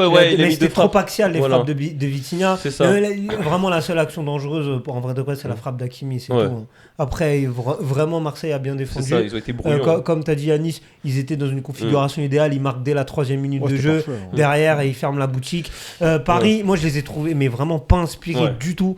T'as Gvara qui a essayé quelques accélérations. Beaucoup d'erreurs techniques. Ouais, exactement. Vraiment, des passes ratées, des contrôles et tout. Vraiment, il y avait énormément d'erreurs techniques. Ouais, je pense que c'est le contexte aussi qui fait que... Et c'est vrai qu'il y a un contexte. Bon, il y a le contexte. Non, mais c'est vrai, il y a un contexte. Les mecs sont venus la veille, ils sont repartis, ils reviennent, l'imbroglio. Enfin, ça n'a pas aidé. C'est pas une excuse du tout. Marseille a fait son match. Je les ai trouvés agressifs dans le bon sens du terme. A bien joué. Augsberg, il m'a énervé, mais il m'a énervé dans le bon sens du terme, dans le sens où il lâchait rien. Vraiment, il était dans son match. Balerdi, il a fait quand même 2-3 erreurs, mais sans conséquence. Mais il a fait son match. Il a fait son match. Pavard solide. Gouiri a mis la barre. Et Aguerd a fait un très bon match. Et Greenwood, il est vraiment bon. Ouais. Et là, je me dis, il a rien à faire à Marseille. C'est celle qui déstabilise d'ailleurs. Il a rien à faire. Ce mec-là, vraiment, on sait pourquoi il est à Marseille, mais tu sens vraiment que quand il touche la balle et tout. Mais là, le truc d'attaque, il a lagué. Gouiri, Greenwood, Pacho, il est. Pacho encore un peu. Ouais, là, il est discret, très discret. Je l'ai pas. Qui monte en puissance. Parce qu'il a montré de belles choses aux Pays-Bas, mais pour l'instant, voilà. Non, c'était. En tout cas, Marseille, c'est encourageant parce que même en vrai, quand on regarde. Bon, moi, j'ai pas kiffé le discours un peu des joueurs de Marseille après la défaite contre le Real, tu vois. Mais quand on regarde vraiment le contenu face au Real de Madrid, ils ont pas été ridicules. À part en première mi-temps, c'était vraiment dur. Mais fait, ils ont pas été ridicules. Ensuite, t'enchaînes avec un match très intéressant face à Paris. Même si, bon, le contexte, tu joues pendant le Ballon d'Or, etc. Les mecs, je pense qu'ils étaient pas ultra concernés. Je pense que c'est intéressant, Marseille, en tout cas. Ouais, je suis d'accord, mais là où je mettrais un petit bémol, c'est que cette victoire, elle est importante symboliquement pour le moral, pour la suite de la saison. Ça lance leur saison, voilà, parce qu'ils ont quand même perdu à Lyon, ils ont perdu à Rennes, donc là, battre un gros, le plus gros du championnat, c'est bien, mais au niveau du jeu, t'en tires strictement rien parce que tu ne seras pas dans ce genre de configuration là, ne serait-ce que vendredi face à Strasbourg. C'est vrai, parce que moi, du coup, là, il va falloir que tu fasses le jeu, il va falloir que voilà, tu prennes les choses en main, chose que tu ne fais pas face au Real et face à Paris. Donc là, c'est là on va voir comment. L'évolution, en plus, Strasbourg, c'est une belle équipe. Ouais, c'est clair. Moi, j'ai regardé des matchs de l'OM là cette saison, même un peu l'année dernière. Alors, moi, je trouve certains supporters peut-être un peu durs avec De Zerbi, mais c'est vrai que quand tu regardes l'OM. Alors c'est vrai que ça gagne de temps en temps et tout, mais c'est vrai que c'est peu inspirant. En fait, t'as l'impression que c'est très structuré. À part Greenwood, pour moi, c'est le seul qui arrive à déstabiliser les blocs et tout, etc. Tu sens que lui, il peut se passer quelque chose. Tu sens que le reste, c'est très standard. Tu parles offensivement ? Même sur toute l'équipe, je trouve que c'est... alors défensivement, bon, ils arrivent à faire... Il y a quand même du renfort défensif. Mais après, je trouve que ce soit au milieu ou autre, et surtout, il y a un manque d'inspiration. Je trouve que c'est... Voilà, soit alors je sais pas si des fois c'est des consignes d'être très, tu vois, voilà, en bloc, très sécuritaire, très scolaire, ou c'est peut-être après des consignes, je sais pas. Mais tu sens que soit ils peuvent faire plus et ils font pas, ou soit tu sens qu'on fait le strict minimum. Tu vois, c'est vraiment le strict minimum, on essaye de... Voilà. Et après, voilà, je peux comprendre que certains sont frustrés, mais après, on verra. Hein. Comme tu dis, on verra déjà vendredi soir. Contre Strasbourg. Après, il faut savoir que pour ce match-là, je sais pas si pour ceux qui ont l'historique, donc le match a été reporté. Marseille voulait. La Ligue avait proposé de jouer le mardi. Sauf qu'effectivement, Marseille a refusé. Il disait qu'il fallait que le règlement s'applique de jouer le lundi, sinon ils portaient un recours, parce qu'eux ne voulaient pas enchaîner parce qu'ils rejouaient le vendredi. C'est pour ça que l'OM. Paris semble l'avoir proposé, alors ça je sais pas officiellement, mais il disait qu'il avait proposé des matchs à 15h ou 14h, voilà, pour pouvoir après peut-être j'imagine aller au Ballon d'Or, parce que il disait que c'était pas possible, et je pense peut-être les chaînes de télé n'étaient pas forcément d'accord avec cet horaire-là, parce qu'à un moment donné c'est une histoire d'audience, d'argent, de et pub. puis même les gens ils travaillent le lundi. Ouais, après je pense qu'il y a une question aussi de ça, hein. Très clairement c'est les chaînes aussi. Voilà. Les gens peuvent pas venir au stade. C'est ça aussi. Ah bah oui, non, donc ça c'est compliqué. Donc voilà, je pense que ça s'est joué dans un contexte bizarre, mais bon, c'est comme ça. Hein. Ouais. Ils ont raison, Marseille. Ils ont raison de. Bah, bien sûr, ils vont pas faire de cadeaux. Moi, j'ai vu des gens sur Twitter, etc. C'est pas bien ce qu'ils font. Ils sont dans leur droit, bien sûr. Ils sont dans leur droit. Et puis voilà, si tu peux récupérer un PSG affaibli, exactement. là, ils ont récupéré 3 points. Bien sûr. Ça se trouve, ils auraient joué mardi. Ça aurait pas été pareil, tu vois. Non, ils ont raison. Ah ouais, non, moi je dis pas, voilà, juste pour expliquer le contexte et tout. Et oui, Marseille, bah finalement, ils ont raison. Ils ont pris les 3 points, c'est très bien. Les mecs, ils étaient pas trop, ils avaient la tête ailleurs. C'est ça. Mais tu sentais que les mecs étaient pas, voilà, je sais pas. Non, c'était pas le match. Voilà. Au niveau de l'intensité, ça, au niveau des intentions de jeu. C'est ça. C'était pas le match le plus important de la semaine, quoi. Parce que quand tu vois ce qu'ils ont fait face à l'Atalanta, et là derrière lundi ce qu'ils font face à Marseille, alors que l'équipe, surtout, tu vois que voilà, c'était pas le match le plus important. Et sachant qu'il y a pas vraiment de répercussions. Bon, il y a un resserré au classement, bien évidemment. T'as Monaco qui est en tête de Ligue 1 maintenant. C'est bien ça, franchement. T'as Monaco qui est en tête de Ligue 1 et t'as 4 équipes à 12 points. De toute façon, t'as Strasbourg, Lyon, Monaco, Paris, et puis derrière t'as Lille, Marseille, Lens. Enfin, voilà, c'est très serré. On peut faire un débat parallèle. Non, attends, j'avais vu juste l'anecdote. Non, j'avais vu juste une anecdote. Alors, je sais plus sur quelle saison. La saison où Lille. Non, la saison où Lille fait champion devant Paris. Et ben, c'est la saison d'avant où le PSG n'a pas fait de préparation entière. Exactement. Et donc là, c'est après pareil. le Covid. Et après voilà. le Covid, où effectivement, c'est bien de le souligner parce qu'ils avaient commencé par 2 défaites contre Lens et contre Marseille. On avait perdu au parc contre Marseille, but de Thauvin, je me souviens. C'était l'un des premiers matchs de la chaîne Téléfoot. Voilà. Fameux Téléfoot. Feu Téléfoot. Voilà.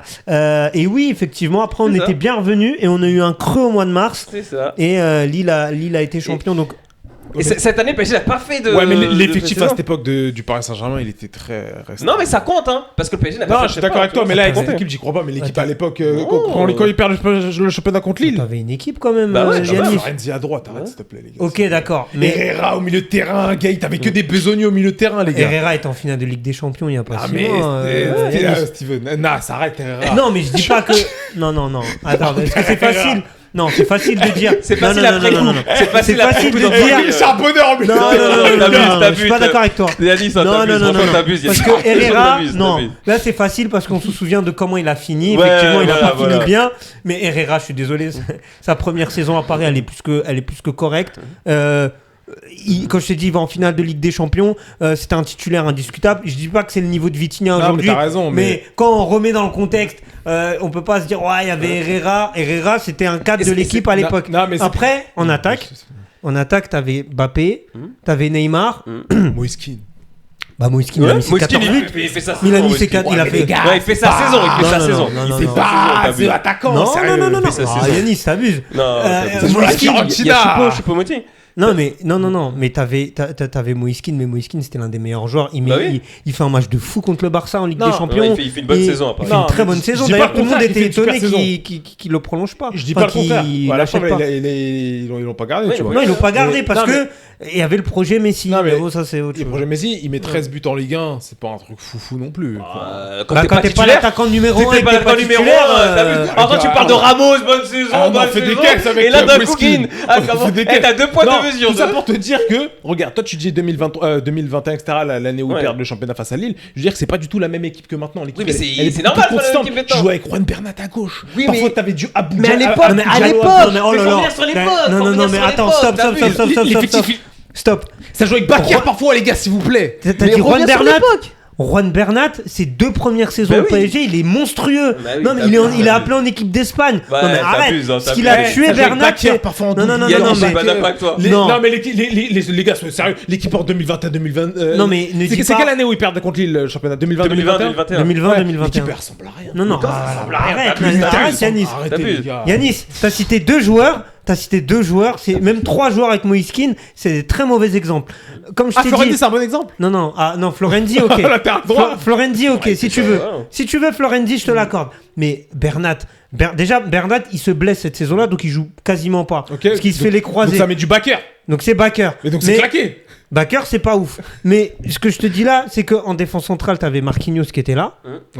T'avais Kipembe, t'avais Marquinhos, Kipembe, c'était quand même solide. T'avais Keylor Navas dans les buts. Keylor Navas, c'est le Keylor Navas qu'on connaît. Au milieu de terrain, t'avais un mec comme Verratti. T'avais Idrissa Gueye. Il était blessé 3/4 du match, mais ok. Non, il était là. T'avais Idrissa Gueye, t'avais Herrera. Je dis pas que ça vaut le milieu de terrain de cette année. C'est pas ce que je suis en train de te dire. Mais ne dis pas que l'équipe elle était claquée. Je suis pas d'accord avec toi. Parce que juste avant, t'as une finale. Le PSG sort. Les mecs ils sont en finale de Ligue des Champions 6 mois avant. Donc tu peux pas te dire l'équipe a été claquée. Oui, ils sont en finale de Champions League. Les gars, est-ce qu'on peut regarder le parcours du Paris Saint-Germain pour arriver en finale de Champions League, s'il vous plaît? Est-ce qu'on peut en parler du parcours? Dortmund, Atalanta Bergame et Leipzig, s'il vous plaît, les gars. Et alors? Non, mais c'est le parcours. Il y a plein d'équipes qui font ce type de parcours. Et la finale contre le Bayern, ils étaient ridicules. Non, ils perdent de toute façon. Non, mais est-ce qu'ils étaient ridicules? Non. Est-ce que ça a été? Est-ce qu'il y a eu un écart monstrueux? Non, il n'y a pas un écart monstrueux. C'est une finale, les gars, mais on a vu, voilà, il y avait une équipe beaucoup plus efficace. Tout le monde était d'accord que Paris avait fait une grosse saison cette année-là. Ils avaient tout pris, ils avaient pris Coupe de la Ligue, Coupe de France, Ligue 1, finale Ligue des Champions. En plus, je dis que Paris était pourri en 2021, mais quand même, Paris termine 2ème. Donc, elles sont les autres équipes. Donc, non, mais en fait, quand je te dis pourri, je te dis par rapport au standing Paris Saint-Germain. C'est le standing de l'époque. Et en plus de ça, Yanis, là, parce que là, t'as le prisme de Paris d'aujourd'hui qui est truc. Mais tu sais que la saison 2019-2020, donc la saison d'avant, celle dont tu parles, c'est la meilleure saison de l'histoire du club avant la saison dernière. C'est la meilleure saison d'histoire du club. Et c'est avec ces joueurs-là que tu dis claquer. Moi, je te dis juste que quand je me rappelle de l'effectif de 2021, quand tu jouais avec Bakker à latéral gauche, Florenzi latéral droit, Ander Herrera au milieu de terrain. Arrête avec Ander Herrera. Avec Idrissa Gueye, si vous voulez arrêter, mais je trouve que c'est pas standing Paris Saint-Germain. Après, c'est mon avis. Non, mais pour l'époque, cette équipe-là faisait quand même le taf en Ligue 1. On parle de la Ligue 1. Et en fait, le taf, elle a pas gagné le championnat. Oui, parce qu'il n'y avait pas de prépa. Non, mais c'est ce que je t'ai dit. J'ai dit qu'en fait, il faut se souvenir que quand le PSG sort d'une finale et ne fait pas de préparation, l'année d'après, le PSG a perdu. Et là, j'ai dit, c'est pareil. Là, le PSG gagne la Ligue des Champions, ne fait pas de prépa. Je dis pas moi, je te dis que ça n'arrivera pas parce que ce n'est pas la même équipe. Il y a pas de backup. Beaucoup moins élevé, je trouve. Il y a pas de. Et il n'y a pas de doubleur à cette époque. Et l'équipe était tellement claquée, Yanis, que cette année 2020-2021, ils font demi-finale de Ligue des Champions en sortant le Barça et le Bayern. Exactement. Donc bon, pour une équipe claquée. Le 1, c'était un Bayern décimé de mémoire. Chaque année, on dit ça. Chaque année, on dit le Bayern est décimé. S'il te plaît, arrête, les gars, s'il vous plaît. La gueule du Barça de l'époque. Et la gueule du PSG alors. La gueule du PSG dans ce cas-là. Deux équipes claquées. Arrête, Yanis. Et le Barça alors? Le Barça, c'est de la mauvaise foi. Mais le Barça à l'époque, c'était en reconstruction. C'est de la mauvaise foi. Tu te rappelles du Barça de l'époque, s'il te plaît? C'est de la mauvaise foi. Mais les gars, tu voulais qu'ils battent qui en fait? C'est clair. Je t'explique juste que l'argument. Non, mais c'est bien, ils ont fait une finale, ils ont failli gagner la Champions League. C'est très bien. Mais quand on regarde déjà, putain, contre l'Atalanta, ça joue un peu. Putain, ça joue. On archi-domine le match, c'est juste qu'on n'a pas d'efficacité devant.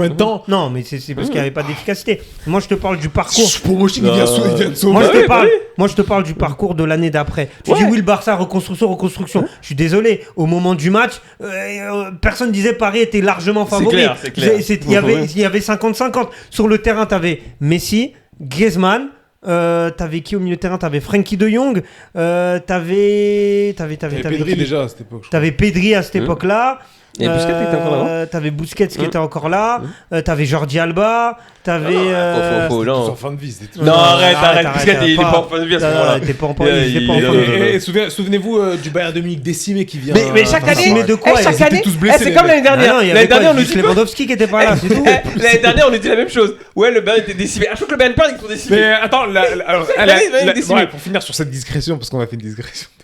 Ouais, c'est bien. C'est parti de la on fait des rétros. La campagne du PSG en 2020 là, genre t'es satisfait de quoi? De la campagne du PSG 2020? Le PSG n'a pas gagné la Ligue des Champions. Ils ont pas gagné, mais la campagne. Est-ce que c'est notre faute là? Non, mais c'est pas la faute du PSG. C'est d'accord. Mais heureusement qu'avec ton équipe, tu vas au bout. Bah non.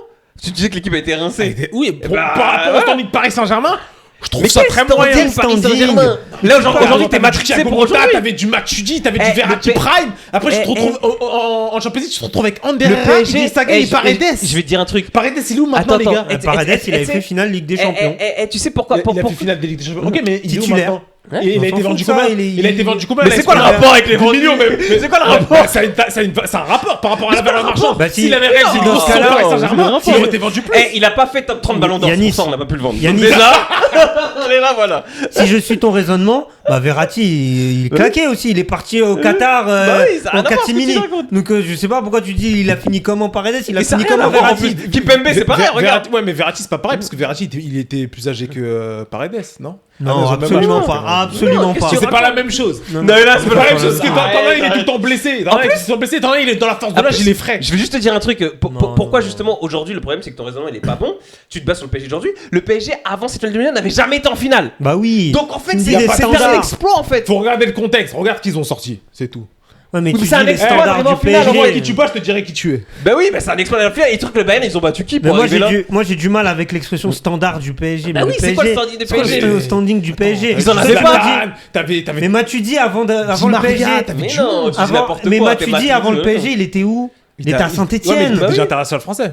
Absolument pas. Si. Oui, il était international français quand il jouait à D'accord, Saint-Etienne. ok. Mais d'accord, ok. Paredes c'était un international argentin. Bah voilà. Il a gagné la Copa América.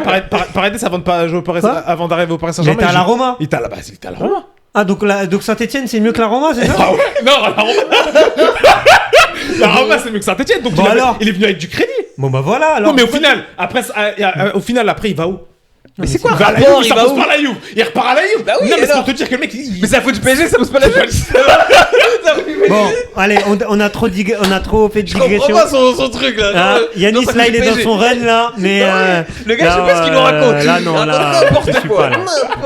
Là je crois que c'est le mec il veut rester dans sa ligne coûte que coûte, même s'il dit des dingueries, c'est pas grave. Il peut plus faire marche. Après il dit que c'est moi CNews. Après il dit que c'est moi CNews.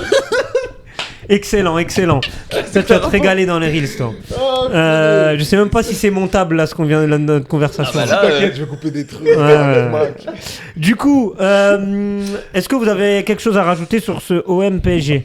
Non, c'est bon. Ça, on a fait le tour. Après, non, juste une chose quand même, une dernière chose. Je trouve que c'est quand même intéressant par moment, même si on l'avait déjà vu avant, que le PSG perde. Parce que par moment aussi, ça permet aussi de remettre des choses en question, de reprendre sur la motivation. Et peut-être que Luis Enrique a fait son 3-5-2 là. Peut-être qu'il est, il va le refaire. J'espère pas. Mais en tout cas, voilà. Mais c'est bien aussi. C'est bien aussi, des fois, ça permet de se remettre en question et de redémarrer, quoi. Complètement. Voilà. C'était la dernière chose que je voulais ajouter. Mais c'est bien, c'est très bien. Pour terminer l'émission, on va faire un point sur les autres résultats de Ligue 1 rapidement. Ah ouais. Et ouais, bah oui, quand même, il y a une 5e journée qui s'est jouée. Monaco qui a battu Metz 5-2. Ansu Fati is back. Super. Yanis. Ansu Fati. Est-ce que t'as pas quoi de sa carrière, Ansu Fati? Pourquoi lui, tu dis qu'il était. Non, j'ai pas dit, j'ai dit bon, c'est un pari, tu vois. Oui, c'est un pari. Eric Dyer, Ansu Fati, Pogba, bon. Bah, ça, ce sont des paris, on verra. Non, mais après, je sais pas si c'est ton raisonnement, voilà, mais c'est vrai que le retour de Monaco, moi je me pose des questions. On en a parlé. Ouais, je sais pas trop où ça va. Ils ont quand même pris une belle gifle en Ligue des Champions. On en a pas parlé là contre Bruges, là ils ont pris 4-1. Magnifique le match, le match était bien. C'est le genre de match que t'aimes bien. Moi j'ai regardé le match, il était beau le match. La première réflexe, c'est avant conférence de presse, il parle de Pogba, le mec. Qui ça? Le coach de. Pogba, on attend avant. Je pense on attend en octobre, je sais pas quoi. Non, mais tu peux pas attendre Pogba là. Ah, c'est ce qu'il a dit. Ah non, mais tu peux pas dire ça. En attendant, il y a des victoires. Le mec, ça fait 2 ans. Ouais, en Ligue 1, mais c'est vrai que t'as très mal démarré ta campagne européenne, sachant que Bruges, c'était censé être un des adversaires. Je dis pas que t'étais censé gagner, mais pas en prendre 4 quoi. Ah ouais, non, le goal average, en plus, quand on sait comment ça se passe au niveau de la phase de ligue, on sait que chaque but compte limite parce que voilà, t'as le classement, tout ça. C'est pas. Et le prochain match, je crois, c'est contre le Barça, je crois. C'est pas le PSG, non. Non, je suis en Ligue des Champions. En Ligue des Champions, c'est pas. Non, c'est PSG Barça, non? Ah oui, non, c'est PSG Barça. Mais je sais qu'ils jouent un gros là. Je vais vous dire ça tout de suite. Pour eux, déjà Bruges, c'était gros. Hein. Déjà. Mais Bruges, c'était un très beau match. Moi, j'ai regardé. Je vais voir le calendrier. Oui, t'as regardé le match? Ouais, moi j'ai regardé Bruges. Ouais, moi, j'ai regardé. Et t'as aimé ce qu'a fait Bruges? Ouais, j'ai aimé ce qu'a fait Bruges parce qu'en fait, un peu de digression, c'est du 3-4. Il joue City, pardon. Il joue Manchester City. C'est un 3-4-3 comme Amorim, donc je vais voir un peu l'animation du 3-4-3 de Bruges. Ouais. Amorim, voilà. Qui a gagné. Oui, c'est ça. Je fais une digression sur la première ligue, mais Manchester, vous êtes pas si loin que ça. Hein. Oui. On dirait à vous entendre, vous avez 2 points en 5 matchs. Vous avez 7 points. Arsenal en a 10. Voilà, il y a 3 points d'écart. Voilà. Bref, je reviens sur ma Ligue 1. T'avais un mot sur Monaco, toi, sinon Non. Bon, t'en as rien à faire. Non, pas rien à faire, mais on va suivre ça. En tout cas, c'est intéressant qu'il soit collé à Paris. Tu vois, en Ligue 1, c'est intéressant. Tu vois. Ouais, Monaco, nouveau leader de Ligue 1. Ouais, s'il arrive à maintenir, pourquoi pas. Après, j'y crois pas. Mais bon, on verra. On verra. Bon, il y a Lyon qui a gagné 1-0. C'est bien Lyon, il y a quand même une petite régularité, même s'ils ont perdu la semaine dernière. Moi, c'est Lyon, moi, ça m'épate. Hein. Ouais, franchement, vu l'état de leur effectif, vu l'état du club. Tu repars sur un nouveau projet et finalement, si t'as des joueurs qui tournent dans le même sens, c'est très bien. Et c'est pas dégueulasse ce que fait Lyon dans le jeu. Ouais, mais je me demande comment ça va tenir en fait, parce qu'il y a ils vont jouer l'Europa là. Il y a beaucoup de victoires à l'arrache, tu vois, de Lyon, mais ça faut les gagner quand même ces matchs. Faut les gagner, hein.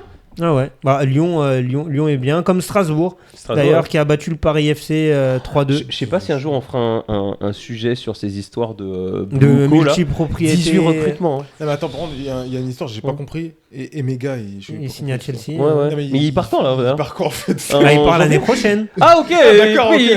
Bref, ce sera un sujet. J'ai pas compris le truc là. Il part en janvier. Il est encore là. Non, il finit la saison et il repart. Après, du coup, il a été prêté. Oui, c'est ça. Ah d'accord. C'est une photo et tout. Mais donc, pourquoi les mecs ils l'ont sifflé? J'ai pas compris. Bah parce qu'il a déjà fait la photo, tout ça et tout. Après, je comprends pas. Ouais, mais moi je suis un peu maladroit. Moi j'ai cru qu'il partait en janvier, un délire comme ça. Moi donc aussi, je pensais qu'il fasse par la saison en entière. Mais j'ai pas compris. Non, mais c'est maladroit en fait. C'est maladroit, je pense. Mais après, les mecs, non, je vais pas critiquer les supporters parce que c'est leur club, c'est leur sensibilité, donc jamais je n'oserais dire quelque chose. Maintenant, je me dis, les gars, ne soyez pas naïfs.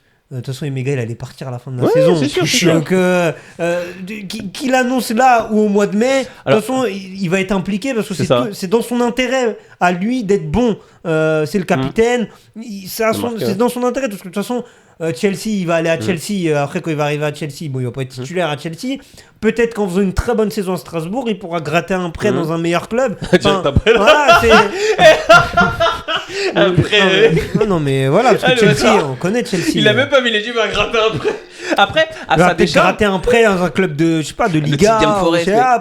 Non, mais c'est dans son intérêt. Bien sûr. Ne soyez pas naïfs. Voilà, juste ne soyez pas naïfs. Oui, Strasbourg appartient à Chelsea. Oui, ce genre de transfert.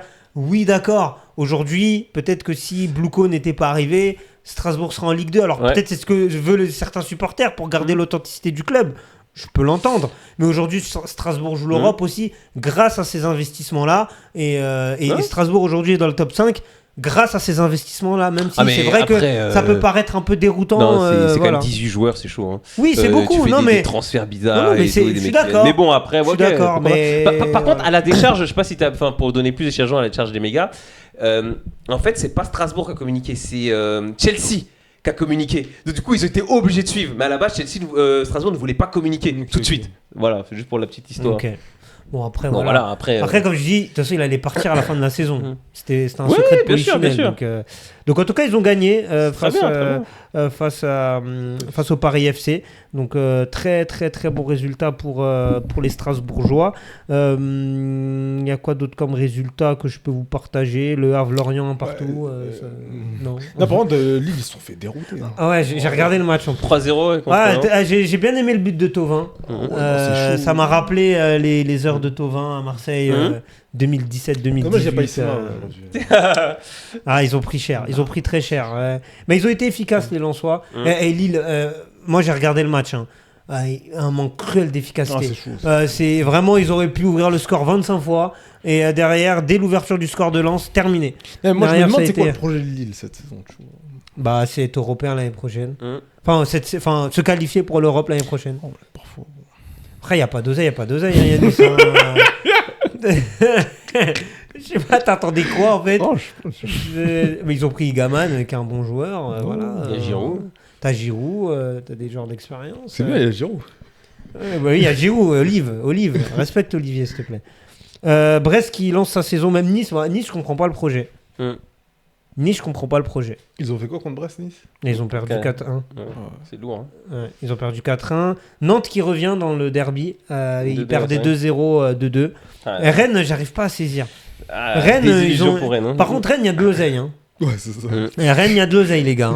Rennes, il y a de l'oseille, mais pour l'instant, ça... Ils n'arrivent pas à bien investir. Ouais, c'est pas stable. C'est pas stable encore. Rennes, c'est dommage. Ils auraient pu faire un bon coup intéressant. Ils sont combien Rennes maintenant là ? Ils sont 6-7e, là, ils ont 8 points. Ok. Ils ont 8 points. C'est... Ouais, 2 victoires, 2 matchs nuls, 1 défaite. Investissement et tout, Abibay. Ah oui, oui, c'est ça, c'est pas. Abibay, c'est bien de parler sur le plateau. Non, je rigole. Moins de paroles, plus de. Faut nous montrer. Ça me faisait galerie parce que tu vois, une fois, il y avait un mec, rien à voir, une anecdote qui disait ouais, Bay, comme toi, Bay, tu le vois faire des études sur le terrain, mais dès que c'est mettre son équipe, c'est 1000 bus direct. Il a sorti ça, le mec, j'étais mort. Il a dit, mais le bus, il nous parle des tas. Je vois pas assez les matchs de Rennes pour me faire un avis. Non, il met pas le bus, mais... non, il joue. C'est marrant. Non, ça m'a fait tuer, le mec, il a sorti ça. Et Auxerre qui bat Toulouse 1-0. Voilà. Ouais, Auxerre, c'est bien. Auxerre, ils ont quelques bons joueurs. Ouais. Et donc, du coup, au classement, comme je le disais, Monaco en tête, Paris, Lyon, Strasbourg au même nombre de points. T'as Lille avec 10 points, 5e, Marseille qui se replace 9 points, 6e, à égalité avec Lens, et puis Rennes 8e avec 8 points. Et puis ensuite, on retrouve beaucoup d'équipes à 6 points, Toulouse, Paris FC, Nice. Et pour l'instant, la seule équipe à ne pas avoir gagné encore, c'est le FC Metz. FC Metz, imagine, tu redescends encore. Avec Metz, c'est tout le temps comme ça. Ça monte, ça redescend, Metz, ça c'est monte, l'ascenseur ça redescend. à chaque fois. C'est malheureusement pour eux. Ça me rappelle 3 aussi à une époque, ils faisaient tout le temps ça, ils montaient, ils redescendaient.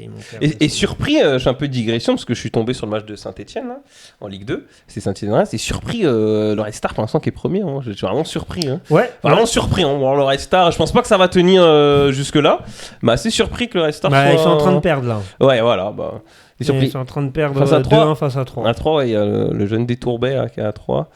Mais on verra, c'est pas fini le match. Espérons que le Red Star fasse un nul. Mais surpris, j'étais vraiment surpris que le Red Star soit. Voilà. Mais c'est serré là en tête parce qu'on attend plutôt Saint-Etienne, Reims, toutes ces équipes-là. Ouais, c'est serré. Il y a 3 qui du coup est potentiellement leader. T'as Saint-Etienne, t'as Pau. Et 3, forcément, qui va être aussi. Exactement. Et pour l'instant, Montpellier n'est que 11e. Montpellier, ouais. C'est dur pour l'instant pour Zoumana Camara. Lui. Bon, c'est une première expérience en tant que coach. Quelque chose à dire. Ok, d'accord. Non, je pensais que tu voulais. Non, il avait la cote au Paris Saint-Germain, les jeunes. Oui, quand il entraînait les jeunes. C'est bien, c'est pas pour les c'est pas pareil d'entraîner. Ça. Après, il faut une première fois, donc c'est bien. Bien sûr. Roland Thierry Henry, il a galéré au début avec Monaco, même quand il est parti à Montréal avec les espoirs. Il a pas trop eu des bons résultats en club. C'est pour ça que je te dis avec les espoirs, ça s'est bien passé, tu vois. Avec les espoirs, donc pourquoi pas faire toujours une première. À voir. Pour se faire la main, quoi. Exactement. T'es le premier à me dire ça, faut se faire la main. Oui, faut se faire la main, bien sûr, il a raison. C'est important. Les matchs d'entraînement. Ah, c'est clair. Passer des tours. Sparring. C'est ça. Est-ce qu'il y a des rendez-vous bagarre bientôt ou MMA Bon, après, c'est pas trop intéressant. Là, il y a le PFL.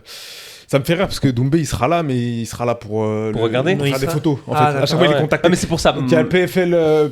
Et en fait, il a fait plus d'événements où il vient en superviseur pour faire les photos avec les fans que de combats. Mais il vient pas commenter lui, non L'autre fois il avait commenté, mais là il vient juste pour faire les photos. Et après il prend un billet, il se casse. Ouais, mais il faut qu'il pour son image. Donc là, en gros, ce samedi il y a le PFL Nantes.